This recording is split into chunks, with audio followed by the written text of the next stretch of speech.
सोलापुरात IT park व्हावं या उद्देशाने आयटी क्षेत्रातील तरुण आणि उद्योजकांच्या पुढाकाराने आयटी असोसिएशन ऑफ सोलापूरची स्थापना झाली. सोलापूरमध्ये आयटी उद्योग सुरू करण्याबाबत 13 कंपन्यांनी या असोसिएशन सोबत सामंजस्य करार पण केलेला आहे.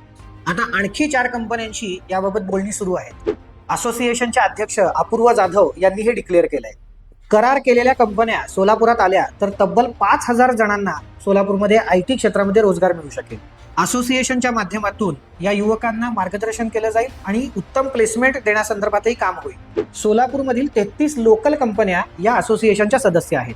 सोलापुरात आयटी उद्योगाचा विस्तार करण्याच्या दृष्टीने या असोसिएशनची स्थापना झाली होती आणि त्या अनुषंगाने 13 कंपन्यांसोबत सामंजस्य करार पण झालेला आहे. लवकरच आणखी 100 पेक्षाही अधिक कंपन्यांशी असोसिएशनची बोलणी होणार आहे. त्यानंतर त्याचा विस्तारित आराखडा तयार करण्याचं काम केलं जाईल.